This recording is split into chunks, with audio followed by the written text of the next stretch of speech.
Hello பீபர்ஸ், welcome to filmi craft. நான் உங்கள் அருண். இந்த எபிசோட நம்ம பார்க்க போகிறது கான்சிட்டி. இந்த படத்துடைய கதை என்ன அப்படின்னு கேட்டிங்கன்னா, படத்துடைய கதைக்கிழமை 2017 மேங்களூரில் ஆரம்பிக்குது. அங்கே அர்ஜுன் தாஸ் ஒரு சின்ன ஹோட்டல் ஒன்று நடத்திக்கிட்டு நிம்மதியான ஒரு லைஃப்பை லீட் பண்ணிகிட்டு இருக்காரு. இவருடைய ஒரு குடும்பம் இருக்குது. இந்த குடும்பத்தில் ஒரு குட்டி பையன் ஆனாபெனுக்கு ஒரு குட்டி பையன் ஒருத்தன் இருக்கான். இவங்க எல்லாரும் ஒரு குடும்பமாக அழகாக ஒரு வீட்டில் இருக்கிறாங்க. இப்போ இந்த குட்டி பையன் இருக்கான் இல்லையா, அந்த பையன் ஸ்கூலுக்கு போன பையன் திருப்பி வீட்டுக்கே வரல. இப்போ சரி ஓகே, ஸ்கூலில் போய் என்னன்னு கேட்போம், பிள்ளை என்ன வரலையே அப்படின்னு எல்லாரும் கிளம்பி ஸ்கூலுக்கு போனால் அந்த பையனை ஏற்கனவே ஒருத்தர் வந்து கூட்டு போயிட்டார் தம்பி அப்படின்னு சொல்கிறாங்க. என்னது கூட்டு போயிட்டாங்களா? என்னங்க எங்கள் குடும்பத்தில் எங்களை தவிர வேறு யார் வந்து கூப்பிட போகிறா? யார் கூப்பிட்றாங்க? எங்கே நீ முதல் நீங்கள் சிசிடிவியை போட்டு காமிங்க, யார் கூட்டு போனான்னு அப்படின்னு சொல்லி கேட்டால் கடைசியாக ஒரு நபர் கூட்டு போயிருக்காப்ல. ஸ்கூலை பொறுத்தளவுக்கு யாரோ சொந்தக்காரர் வந்து கூட்டு போயிருக்காங்க அப்படின்னு நினைக்கிறாங்க. ஆனால் இந்த குடும்பத்தை சேர்ந்தவங்களுக்கு தான் தெரியும் அது கூட்டு போகவில்லை, கடத்திட்டு போயிருக்காங்க அப்படின்னு. இப்போ இப்படி செவனேன்னு நமக்கு என்னன்னு ஒரு அமைதியான குடும்பத்தோட நிம்மதியாக ஒரு ஹோட்டல் வச்சு நமக்கு என்னன்னு ஒரு வாழ்க்கையை லீட் பண்ணிக்கிட்டு இருந்த அர்ஜுன் தாஸுடைய பிள்ளைய யார் கடத்தணும், எதுக்காக கடத்தணும், கடைசியாக தன்னுடைய மகனை அவர் மீட்டாரா இல்லையா அப்படிங்கிற எல்லா கேள்விகளுக்கான விடை தான் இந்த படத்துடைய மொத்த கதையை. இந்த படத்தை பொறுத்தளவுக்கு இதனுடைய பலம் நிச்சயமாக இதனுடைய கதைக்களம் தான். ஒரு காமெடி கிரைம் ட்ராமாவுக்கு தேவையான ஒரு கதையை எடுத்துக்கிட்டு அதை முடிஞ்ச அளவுக்கு சுவாரஸ்யமாக ப்ரெசென்ட் பண்ணணும் அப்படின்னு முயற்சி பண்ணியிருக்காப்புல படத்துடைய இயக்குனரான ஹாரிஷ் துரைராஜ். பட் இந்த படத்துடைய ட்ரெய்லர் நான் பார்த்தேன் முதல்லையே. யூஸ்வலி நம்ம ட்ரெய்லர் பார்க்க மாட்டோங்கிறது நம்மளுடைய வியூவர்ஸ் எல்லாத்துக்கும் தெரியும். ரொம்ப ரேராக ஒரு சில படங்கள் தான் முதல்ல ட்ரெய்லரை பார்ப்போம், தேர்ச்சினா படத்துக்கு போவோம் அப்படிங்கிற ஒரு ஃபீலை கொடுத்து அப்படி ட்ரெய்லரை செக் பண்ணுவோம். அப்படி இந்த படத்துடைய ட்ரெய்லர் செக் பண்ணும்போதே ஆமாம், இந்த படம் இந்த துல்கர் சல்மான் நடித்து வெளியான லக்கி பாஸ்கர் படம் மாதிரியே இல்லை கொஞ்சம் அப்படிங்கிற மாதிரி ஒரு ஃபீல் இந்த படத்துடைய ட்ரெய்லரே எனக்குள்ளே விட்டுச்சு. ஆனால் இந்த படத்தை நான் ப்ரெஷோவில் தான் பார்த்தேன். படம் பார்த்து அந்த ஃபஸ்ட் ஆஃப் எல்லாம் முடிஞ்சதுக்கப்புறம் கிட்டத்தட்ட லக்கி பாஸ்கர் மாதிரியே பரபரப்புடைய உச்சியில் எடுத்துகிட்டு போயிருக்காங்கல்ல அப்படிங்கிற மாதிரி ஒரு ஃபீல் தான் எனக்கு கொடுத்துச்சு. அப்படித்தான் படம் பார்த்த பல பேரும் அங்கே சொன்னாங்க, லக்கி பாஸ்கர் மாதிரியே இருக்குல்ல அப்படின்னு. ஸோ இந்த படம் அந்த மாதிரி ஒரு கதையமைப்பு கொண்ட ஒரு படம் தான். இந்த படத்துடைய பலம் அப்படின்னா நிச்சயமாக அர்ஜுன் தாஸ் தான் நான் முதல்ல சொல்லுவேன். ஏன்னா முதல்ல அவருக்கு உருண்டு பிறண்டு அழுது அப்படி அந்த மாதிரி ஸ்கோப் இருக்கக்கூடிய ஒரு கதாபாத்திரம்லாம் கிடையாது. ஆனால் இந்த கதை நெடுகிலுமே ஒரு டென்ஷனை முகத்தில் ஹோல்ட் பண்ணிக்கிட்டே இருக்கணும். அந்த மாதிரி ஒரு கேரக்டர் அந்த கதாபாத்திரத்துக்கு என்ன தேவையோ கணக்குச்சிதமாக கொண்டு வந்திருக்காரு அர்ஜுன் தாஸ். அதுலேயும் நம்ம அண்ணாமலை படத்தில் வரக்கூடிய அந்த ஐகானிக் போர்ட் ரூம் சீனை யாரும் மறந்துருக்க மாட்டோம். அந்த சீனை வேறு மாதிரி லைட்டாக அப்படி இந்த படத்தில் ரீக்ரியேட் பண்ணியிருப்பாங்க. அர்ஜுன் தாஸுடைய என்ட்ரியும் அந்த பேக்ரவுண்ட் ஸ்கோரிங்கோட செம்மையாக உட்கார வச்சுருப்பாங்க. அது நல்லா பண்ணியிருந்தார் அர்ஜுன் தாஸ்.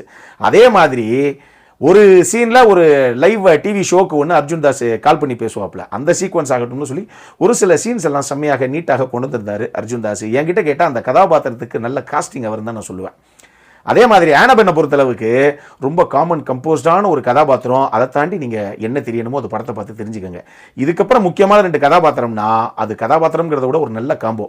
யோகி பாபுவும் வடிவுக்கரசி அம்மாவும் 2 பேரும் அந்த கதாபாத்திரத்துக்கு என்ன தேவையோ சூப்பராக பண்ணியிருந்தாங்க. இந்த 4 பேர் போக விடிவி கணேஷ் ஆகட்டும், அருள்தாஸ் ஆகட்டும், ரமேஷ் திலக்கு, ராதா ரவி, நம்ம பரத்வாஜ் ரங்கன் எல்லாருமே அவங்கவங்க எடுத்துக்கிட்ட கதாபாத்திரத்துக்கு என்ன தேவையோ அதை நேர்த்தியாக நீட்டாக கொண்டு வந்திருந்தாங்க. நான் ஏற்கனவே சொன்ன மாதிரி இந்த படத்துடைய பலம் இதனுடைய கதை அப்படின்னு ஒரு பக்கம் வச்சுக்கிட்டா கூட இந்த படத்துடைய இன்னொரு பலம் அந்த படத்துடைய ஃபர்ஸ்ட் ஹாஃப் பரபரன்னு ஆடியன்ஸை உட்கார வச்சுருந்தாங்க. எங்கே அடுத்து என்ன நடக்க போதோ, யார் எங்கே மாட்ட போகிறாங்களோ அப்படிங்கிற மாதிரி பரபரப்புடைய உச்சியிலேயே பெருசாக டென்ஷனை பில்ட் பண்ணி கொண்டு போய் செம்மையாக பண்ணியிருந்தாங்க இந்த படத்துடைய ஃபர்ஸ்ட் ஹாஃபை. ஈவன் இன்டர்வல் அவங்க ஓப்பன் பண்ண விதம் கூட செம்மையாக இருந்தது அப்படின்னு நான் சொல்லுவேன். இன்னொரு பக்கம் இது நான் ஏற்கனவே சொன்ன மாதிரி ஒரு காமெடி கிரைம் ட்ராமா. ஸோ ஒரு கிரைம் ட்ராமா தான், அதுக்குள்ள டார்க் காமெடியாக பல விஷயங்களை சூப்பராக ஒர்க் அவுட் பண்ணியிருந்தாங்க. இதில் பெரும் பங்கு யாருக்கு அப்படின்னு கேட்டிங்கன்னா யோகி பாபுவுக்கும் வடிவுக்கரசி அம்மாவுக்கும்.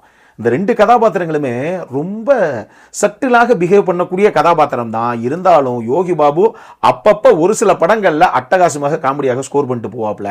அப்படி சிக்கின அடுத்த படம் இதுதான். இந்த படத்தில் ஒரு சில இடங்களில் டைலாக் டெலிவரிஸ் ஆகவும் ஒரு சில இடங்களில் வெறும் ரியாக்ஷன்ஸாக மட்டுமே அதை காமெடியாக மாற்றிருப்பாப்புல அந்த சீனை யோகி பாபு. அதுலேயும் குறிப்பாக பாத்ரூமை விட்டு வடிவுக்கரசி அம்மா வெளியே வர்ற அந்த ஒரு சீனில் ஒரு டைலாக் டெலிவரி ஒன்று கொடுப்பாப்புல. அது நீங்கள் படத்தை பாருங்கள் உங்களுக்கு தெரியும். அந்த மாதிரி ஒரு சில இடங்கள் டெஃபினட்டாக காமெடியாக சூப்பராகவே ஸ்கோர் பண்ணியிருக்காங்க இந்த டீம். அதே மாதிரியே படத்துடைய செகண்ட் ஹாஃபுக்கு போகும்போதும் யோகி பாபுடைய அட்ராசிட்டி ஒரு சில காட்சிகள் இருக்கத்தான் செய்யும். அந்த நக்கல் நையாண்டியாக ஒரு சில விஷயங்களை நீட்டாகவே அவர் ஸ்கோர் பண்ணிட்டு போயிருந்தாப்புல. டெக்னிக்கலி ஒரு வெல்மேட் ஃபிலிம் இது அப்படின்னு தான் நான் சொல்லுவேன். டெக்னிக்கல் சைட்ல இருந்து என்னென்ன விஷயங்கள் இந்த கதைக்கு தேவையோ அதை நீட்டாகவே கொடுத்துருக்காங்க எல்லாருமே. இந்த கதையுடைய பிரச்சனை, இந்த படத்துடைய பிரச்சனை எங்கே ஆரம்பிக்குது அப்படின்னா ஒன்ஸ் செகண்ட் ஹாஃபுக்குள்ளே போனதில் தான். ஒரு உண்மையை சொல்லணும் அப்படின்னா இந்த செகண்ட் ஹாஃபே ஒரு நல்ல டீசெண்டான செகண்ட் ஹாஃப்னு தான் நான் சொல்லுவேன். ஆனால் இவங்க எங்க இப்படி ஒரு கதையை நம்ம சொல்றோம், இதுல லாஜிக்கலா யாரும் எந்த ஒரு கேள்வியுமே கேட்டக்கூடாது, எல்லாத்துக்குமே history of the incident, geography of the ஆக்சிடென்ட்னு கிளியரா நம்ம அதை போர்ட்ரே பண்ணிடணும் அப்படின்னு இவங்க நினைச்சதுதான் தப்போ அப்படிங்கிற மாதிரி எனக்கு ஒரு ஃபீல். ஏன்னா எல்லாத்துக்குமே நிறைய டீட்டெயிலிங் பண்ணி அதை எல்லாத்தையுமே வெறும் டயலாக்காக சொல்லாம பக்காவா சீன்ஸாகவே கன்வெர்ட் பண்ணி அங்கங்க வச்சுட்டு போய்கிட்டே இருந்துட்டாங்க. இதனாலேயே படம் கொஞ்சம் இழுத்துக்கிட்டு போயிடுச்சு, கொஞ்சம் லென்த்தியாகத்தாக போதோ அப்படிங்கிற மாதிரியே நமக்கு ஒரு ஃபீல். ஒரு சில இடங்களில் பயங்கரமாக டீட்டெயிலிங் கொடுத்துட்டாங்க, ஒரு சில இடங்களில் பண்ண வேண்டிய டீட்டெயிலிங் இன்னும் கொஞ்சம் ப்ராப்பராகவே பண்ணியிருக்கலாமோ, கிளைமேக்ஸில் இன்னுமே பெட்டரான ஒரு இம்பாக்ட்டுக்கு கிரியேட் பண்ணியிருக்குமோ அப்படிங்கிற மாதிரி எனக்கு ஒரு ஃபீல்.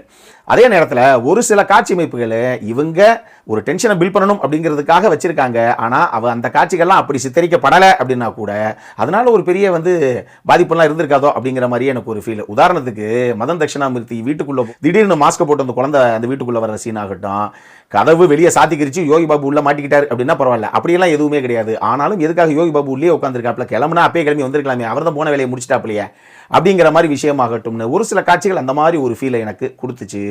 இதெல்லாம் தாண்டி இந்த படத்தில் டுவர்ட்ஸ் கிளைமேக்ஸ் போகும்போது விடிவி கணேஷுடைய கதாபாத்திரம் இவ்வளவு சம்பவத்தை தனக்கு செஞ்சு விட்டு போன அர்ஜுன் தாஸுக்கு எதுக்காக திருப்பியும் ஹெல்ப் பண்ணணும் அப்படிங்கிற மாதிரி ஒரு ஃபீலும் எனக்கு லைட்டாக வந்தது. இது கூட உங்களுக்கு தோணும் அப்படின்னா தோணலாம், அதனால சொல்கிறேன். மொத்தமாக இந்த படம் எப்படி இருந்தது அப்படின்னு கேட்டிங்கன்னா, நம்மளை பொறுத்தளவுக்கு ஒரு நல்ல ஃபர்ஸ்ட் ஹாஃப், ஒரு ஓகேயான செகண்ட் ஹாஃப், ரெண்டும் சேர்ந்தது தான் இந்த கான் சிட்டி. உங்களுக்கு காமெடி கிரைம் ட்ராமாஸ் எல்லாம் பிடிக்கும் அப்படின்னா இந்த படம் ஒரு தடவை நீங்கள் தியேட்டரில் ட்ரை பண்ணுங்கள். அடல் கானடை பொறுத்தளவுக்கு செக்ஷுவலாவோ எந்த ஒரு விஷயமாவோ எதுவும் கிடையாது, இது ஃபேமிலியோட பார்க்கக்கூடிய ஒரு படம் தான். இந்த படம் இப்போ தியேட்டர்ஸில் வெளியாகிருக்கு. அப்புறம் என்ன, இதே மாதிரி இன்னொரு வீடியோவோட அடுத்த முறை உங்களை சந்திக்கிற வரைக்கும் இட்ஸ் அருண் சைனிங் ஆஃப்.